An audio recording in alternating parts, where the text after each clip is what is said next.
Hello दोस्तों, welcome to chemistry अड्डा। आज हम लोग गैल्वेनाइजेशन प्रोसेस अर्थात जस्तीकरण प्रक्रिया के बारे में पढ़ने वाले हैं। बहुत ही इम्पॉर्टेंट टॉपिक है। साथ ही साथ हम लोग इसमें इसके बहुत सारे स्टेप्स के बारे में समझने वाले हैं और उन स्टेप्स की इम्पोर्टेंस भी समझेंगे। साथ ही साथ हम लोग देखने वाले हैं कि जो जितने भी गैल्वेनाइज्ड ऑब्जेक्ट्स हैं या गैल्वेनाइज्ड मटेरियल्स हैं उनका इस्तेमाल हम लोग कुकिंग पर्पस के लिए नहीं कर सकते हैं। तो ऐसा क्यों? तो सबसे पहले दोस्तों हम लोग जस्तीकरण की प्रक्रिया को समझेंगे, उसके बाद इसकी ज़रूरत क्यों पड़ी इसे समझेंगे। जस्तीकरण जैसे कि नाम से पता चल रहा है, जस्तीकरण अर्थात जस्ते की एक परत चढ़ाना किसी दूसरे मेटल के ऊपर। जिंक हमारा एक मेटल है जिसे हम लोग हिंदी में जस्ता कहते हैं, इसीलिए नाम पड़ा है जस्तीकरण। तो जिंक मेटल का हम लोग क्या कर रहे हैं, एक पतला सा प्रोटेक्टिव लेयर चढ़ा रहे हैं किसी दूसरे मेटल के ऊपर। तो जनरली वो हमारा मेटल रहता है आयरन या स्टील। तो इन सारे मेटल्स का अगर हम लोग कोटिंग कर दें जिंक की पतली परत से, तो इस प्रक्रिया को हम लोग जस्तीकरण के नाम से अर्थात गैल्वेनाइजेशन प्रोसेस के नाम से जानते हैं। तो जो ऊपर वाला जो लेयर आप देख रहे हैं, ये लेयर हमारा जिंक का पतला सा लेयर है। तो एक्चुअली हम लोग क्या कर रहे हैं, मेटालिक कोटिंग कर रहे हैं। इसे हम लोग मेटालिक कोटिंग के नाम से भी जान सकते हैं। तो हम लोग मेटालिक कोटिंग कर रहे हैं आयरन या स्टील के ऑब्जेक्ट्स पे। तो बेसिकली आप देख सकते हैं कि किस तरह से यहाँ पर है, बड़ी बड़ी जो गाड़ियाँ हैं उनको डायरेक्टली जिंक के जो मोल्टेन सॉल्यूशन है उसमें डायरेक्टली डुबा दिया जा रहा है। इससे क्या होगा कि जो गाड़ियों में जो लगे हुए मेटालिक पार्ट्स हैं उनका संक्षारण नहीं होता है, काफ़ी लंबे समय तक वो संक्षारण से बचे रहते हैं। ये देख सकते हैं यहाँ पर कि यहाँ पर जो मोल्टेन जिंक का सॉल्यूशन है वो तैयार किया गया है। डायरेक्टली हम लोग टारगेट मेटल को इसमें डिप करके उसके ऊपर जिंक कोटिंग कर सकते हैं। लेकिन इसमें बहुत सारे स्टेप्स इन्वॉल्व होते हैं, डायरेक्टली इनको हम मेटल ला करके डायरेक्टली डिप नहीं कर सकते हैं। इसके पहले बहुत सारे प्रोसेस से गुजरना पड़ता है टारगेट मेटल को, तब जा करके गैल्वेनाइजेशन प्रोसेस कैरी आउट की जाती है। हम इसे दूसरे तरीके से समझते हैं, जैसे कि हमारे पास रिएक्टिविटी सीरीज है। आपको याद होगा केदारनाथ का माली आलू जरा फीका पकाता है, बीच में हमारा टीन था। हाई कोर्ट है आप का प्लेटिनम। आप इसमें देखेंगे तो पाएंगे कि जिंक की रिएक्टिविटी आयरन से ज़्यादा है। जिंक जो है रिएक्टिविटी सीरीज में आयरन के ऊपर है। इसका मतलब ये हुआ कि जिंक की टेंडेंसी इलेक्ट्रॉन्स को लूज करने की सबसे ज़्यादा होगी इन कंपेरिजन टू आयरन। आयरन की तुलना में जिंक की चाहत रहेगी कि अपना इलेक्ट्रॉन लूज करे। तो यहाँ पे जो लॉस ऑफ इलेक्ट्रॉन है वो बहुत ही फास्टली होगा, बहुत ही अच्छे तरीके से करना चाहेगा जिंक। जहाँ पे लॉस ऑफ इलेक्ट्रॉन होता है that is called oxidation, that is called oxidation. इस वजह से जिंक जो है वो एक एनोड की तरह बिहेव करता है। जिस जगह पे ऑक्सीडेशन होता है वहाँ पे हम लोग क्या करते हैं, उसे एनोड का नाम देते हैं। तो अगर आपसे कभी सवाल पूछा जाए कि दो मेटल हो, उसमें चूज करना हो कि कौन कैथोड की तरह बिहेव करेगा कौन एनोड की तरह बिहेव करेगा, तो ऑब्वियस सी बात है कि आप उस मेटल को एनोड बनाएंगे जिसकी रिएक्टिविटी ज़्यादा होगी। क्योंकि जिसकी रिएक्टिविटी ज़्यादा होगी इसका मतलब वो हाईली रिएक्टिव मेटल है, इसका मतलब वो जल्दी ज़्यादा इलेक्ट्रॉन को लूज करना ज़्यादा पसंद करता है। तो जो जल्दी ज़्यादा इलेक्ट्रॉन को लूज करना पसंद करेगा मतलब उसका ऑक्सीडेशन बहुत ही जल्दी होगा, मीन्स कि एनोड की तरह वो बहुत ही अच्छा बिहेव करेगा। इसलिए हाईली रिएक्टिव मेटल को हम लोग एनोड बना के रखते हैं। और जो लो रिएक्टिव मेटल होते हैं जनरली उनको उनकी चाहत होती है कि इलेक्ट्रॉन धीरे धीरे दे, वो देना चाहते हैं लेकिन वो बहुत ही स्लोली इलेक्ट्रॉन को डोनेट करना पसंद करते हैं। इस वजह से हम लोग उसको कैथोड बना देते हैं। और यही वजह है कि जब आप कोई भी मेटल टारगेट ले लें, जैसे कि आप अगर लोहा ले रहे हैं या स्टील ले रहे हैं, अगर उसके ऊपर पतला सा परत चढ़ा देते हैं जिंक का, तो जिंक एनोड की तरह बिहेव करेगा और हमारा जो आयरन है वो कैथोड की तरह बिहेव करेगा। तो एक सेल डेवलप होगी, सेल पोटेंशियल डेवलप होगी और इस तरह से उनके बीच में कोटिंग बहुत ही अच्छे से हो जाएगी। कोटिंग को और अच्छा मजबूत बनाने के लिए हम लोग हाई टेम्परेचर और एनेलिंग प्रोसेस से गुजारते हैं फाइनल स्टेज में, ताकि एक गुड स्टिकिंग हो सके, अच्छा सा बॉन्डिंग उसमें डेवलप हो जाए जिंक और आयरन के बीच में और दोनों अच्छे से चिपक जाएँ। तो बेसिकली आपने क्या देखा कि जिंक हमारा एनोड की तरह बिहेव कर रहा है, आयरन हमारा कैथोड की तरह बिहेव कर रहा है। दोनों में बीच में एक पोटेंशियल डेवलप हो रही है और दोनों अच्छे से चिपक जा रहे हैं। तो बेसिकली हम लोगों ने क्या किया कि एक हाई रिएक्टिव मेटल का लो रिएक्टिव मेटल के ऊपर कोटिंग किया। तो बेसिकली गैल्वेनाइजेशन का मतलब हो गया coating of higher reactive metal on the surface of low reactive metal. तो इसको इस तरह भी समझ सकते हैं हम लोगों ने। तो गैल्वेनाइजेशन प्रोसेस क्यों की जाती है, ताकि हम लोग मेटालिक ऑब्जेक्ट्स या स्टील के जो ऑब्जेक्ट्स हैं उनको संक्षारण से बचा सकें। तो हम लोग जब डिपिंग करते हैं hot bath of molten zinc के सॉल्यूशन में, जब किसी दूसरे टारगेट मेटल का डिपिंग करते हैं तो उसे हम लोग हॉट डीप गैल्वेनाइजेशन प्रोसेस करते हैं। अब आइए समझते हैं कि गैल्वेनाइजेशन प्रोसेस में कौन कौन से स्टेप्स इन्वॉल्व होते हैं और उनकी क्या क्या इंपॉर्टेंस होती है। तो हमारे पास गैल्वेनाइजेशन प्रोसेस के लिए बहुत सारे स्टेप्स हैं। सबसे पहले स्टेप में हम लोग कॉस्टिक क्लीनिंग करते हैं। कॉस्टिक क्लीनिंग का मतलब हम लोग एक अल्कलाइन सॉल्यूशन तैयार करते हैं और उसमें जो हमारा मेटल टारगेट है, जिस मेटल के ऊपर हमें जिंक का कोटिंग करना है, जैसे कि आयरन है और स्टील है, अगर इसके ऊपर हमें जिंक का कोटिंग करना है तो हम लोग क्या करते हैं, एक कॉस्टिक सॉल्यूशन से सबसे पहले इसको हम लोग क्या करते हैं, पास कराते हैं, उसका बाथिंग कराते हैं। तो सबसे पहला हमारा प्रोसेस होता है सरफेस प्रिपरेशन। सरफेस को पहले तैयार करते हैं ताकि उसमें किसी तरह का कंटामिनेशन ना मौजूद हो। तो बेसिकली आप जिस मेटल टारगेट को ला रहे हैं, मे बी पॉसिबल कि वो पहले से कंटामिनेटेड हो, उसके ऊपर एयर वाटर का रिएक्शन हुआ हो, उसमें बहुत सारे ऑलरेडी से बहुत सारे ऑयल्स लगे हों, ग्रीस लगे हो सकते हैं, डस्ट हो सकते हैं, डर्ट हो सकते हैं, बहुत तरह के हमारे जो दूसरे तरह के केमिकल्स हैं वो लगे रह सकते हैं। तो उनको उनसे दूर करने के लिए, उसको हटाने के लिए हम लोग क्या करते हैं, कॉस्टिक क्लीनिंग करते हैं। तो इसके अंदर अगर टारगेट को डाल देंगे तो हमारे ऑयल्स, पेंट्स, ग्रीस जितने भी हैं सब हट जाएंगे।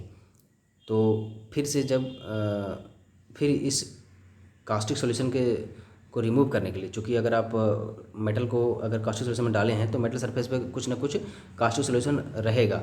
तो उसको रिमूव करने के लिए फिर हम लोग क्या करते हैं, वाटर बाथ कराते हैं। इस टारगेट मेटल को हम लोग रिंजिंग प्रोसेस जिसको हम लोग बोलते हैं। तो रिंजिंग प्रोसेस में बेसिकली क्या करते हैं, हम लोग उसको वाटर बाथ कराते हैं ताकि जितने भी हमारे अल्कलाइन सॉल्यूशंस थे मेटल सरफेस के ऊपर वो हट जाएँ।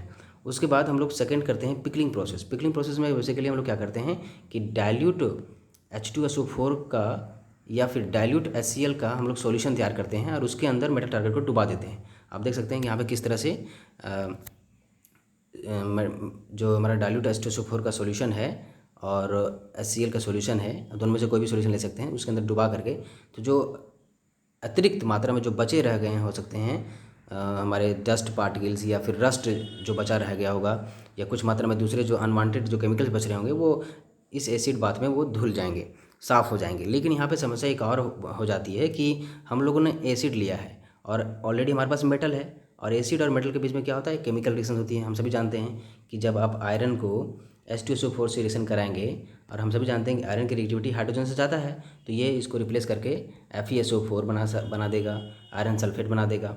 उसके बाद फिर ये हाइड्रोजन गैस भी रिलीज़ करेगा। तो यहाँ पे आपको एक रिएक्शन देखने को मिलेगी, और कुछ मात्रा में 100% जो H2SO4 है, अगर आप उसको बात कराते हैं और फिर से जब आप इसको वाटर से बात कराएंगे, फिर से हम लोग रिंजिंग प्रोसेस करते हैं ताकि हमारा H2SO4 रिमूव हो जाए। लेकिन 100% H2SO4 आप रिमूव नहीं कर पाएंगे। क्यों? क्योंकि आयरन कुछ मात्रा में H2SO4 से रिएक्ट कर लिया होगा और इस तरह का कंपाउंड बना दिया होगा। तो जब अगली बार चौथी बार जब चौथे स्टेप में जब आप इसका रिंजिंग करते हैं दोबारा, ताकि जो एसिड उस टारगेट मेटल के ऊपर लगा हो वो हट जाए, तो वो 100% आप उसको रिमूव नहीं कर पाएंगे, उसके ऊपर कुछ ना कुछ मात्रा में एसिड रिएक्ट कर गया होगा।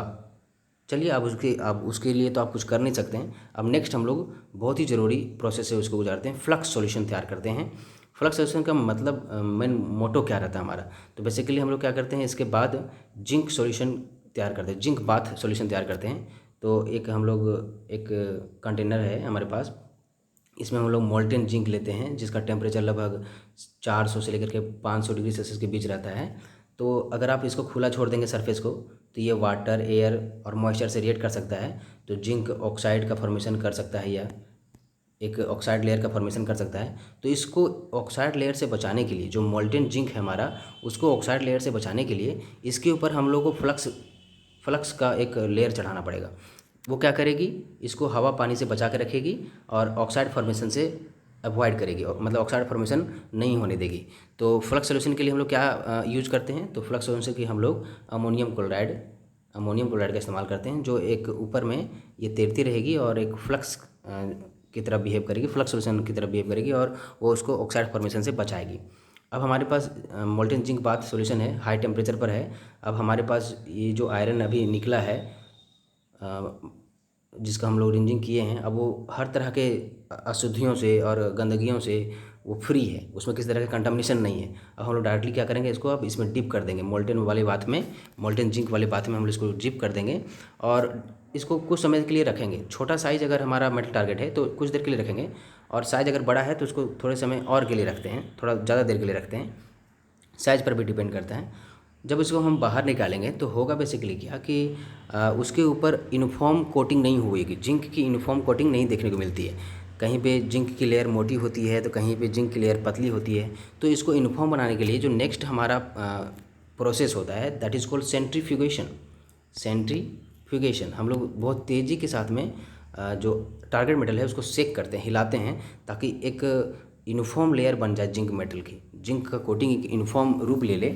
और उसके बाद फिर हम लोग उसका कूलिंग कर देते हैं।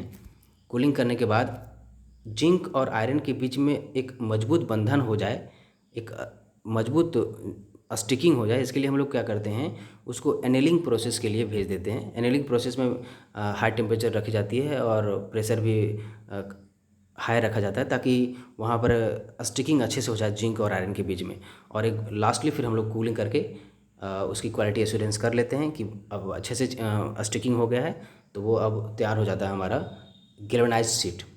तो जो गैल्वेनाइज्ड शीट हमें मिलती है फाइनली, हम उसका इस्तेमाल कुकिंग पर्पज़ के लिए नहीं कर सकते हैं। आपके मन में ये सवाल होगा क्यों नहीं कर सकते हैं सर, कुकिंग पर्पज़ के लिए हम लोग गैल्वेनाइज्ड शीट का इस्तेमाल क्यों नहीं करते हैं। जनरली जो हमारा जो गैल्वेनाइज्ड शीट होता है, जनरली आप छत में या फिर नट बोल्ट बनाने में इसका इस्तेमाल करते हैं, या गाड़ियों की सीट्स वगैरह बनाने में इस्तेमाल करते हैं। लेकिन हम लोग इसके खाने की चीज़ों में इस्तेमाल नहीं कर सकते हैं। ऐसा इसलिए कि नहीं कर सकते हैं क्योंकि अभी आपने देखा था पिकलिंग प्रोसेस में कि आयरन जो था वो H2SO4 के साथ में रिएक्ट कर गया होगा। अब हम जब इसको मोल्टेन जिंक के ऊपर, आयरन के ऊपर जब हम लोग जिंक का परत चढ़ाएंगे, तो हम सभी जानते हैं कि जिंक तो आयरन से भी ज़्यादा रिएक्टिव है। तो मे बी कि ये क्या है, क्या करेगा, इस एसिड से रिएक्ट कर जाए, आयरन को रिएक्ट करने ही ना दे, ये जिंक क्या करे, इस एसिड से रिएक्ट कर जाए और सॉल्ट का फॉर्मेशन कर दे, ZnSO4 का फॉर्मेशन कर दे, हाइड्रोजन गैस भी रिलीज हो सकती है। तो इसलिए यहाँ पे चूँकि सॉल्ट का फॉर्मेशन हो रहा है जो कि एक पॉइजन की तरह बिहेव करेगा, तो हम इसमें खाने की चीज़ें नहीं रख सकते हैं, ना ही पका सकते हैं, ना ही कुकिंग पर्पज़ के लिए इसका इस्तेमाल मतलब बेसिकली हम लोग नहीं कर सकते हैं। क्योंकि आपने देखा कि हम लोग जब पिकलिंग प्रोसेस कर रहे थे तो कुछ मात्रा में एसिड एडहेयर हो गया था, चिपक गया था आयरन के साथ में। तो आयरन से भी ज़्यादा रिएक्टिव हमारा जिंक मेटल है, तो वो उसके साथ में रिएक्शन कर सकता है और इस तरह का सॉल्ट का फॉर्मेशन कर सकता है, जिसकी वजह से हमारे जहर का मतलब आप देख सकते हैं कि फॉर्मेशन हो रहा है, एक सॉल्ट का फॉर्मेशन हो रहा है। तो इस वजह से हम लोग इसका कुकिंग पर्पज़ के लिए इस्तेमाल नहीं कर सकते हैं।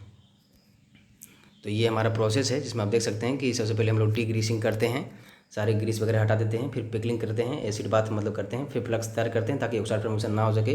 फिर हम लोग गैल्वेनाइजेशन प्रोसेस करते हैं।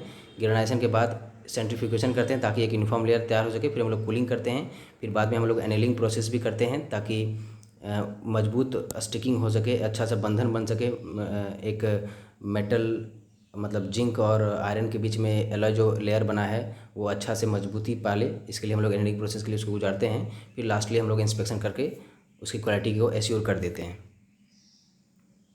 फिर हम लोगों ने देखा कि गैल्वेनाइज्ड शीट का हम लोग इस्तेमाल खाने के लिए नहीं कर सकते हैं, तो ऐसा क्यों नहीं कर सकते। तो इस प्रकार से हम लोगों ने जस्तीकरण की प्रक्रिया को समझा, इसके इंपॉर्टेंस को समझा, कौन कौन से स्टेप्स इन्वॉल्व होते हैं उसको समझा, क्यों नहीं हम लोग गैल्वेनाइज्ड शीट का इस्तेमाल खाने के लिए कर सकते हैं, खाने पीने की चीज़ों में इस्तेमाल नहीं कर सकते हैं इसका, तो ऐसा क्यों। फिर हम लोगों ने समझा कि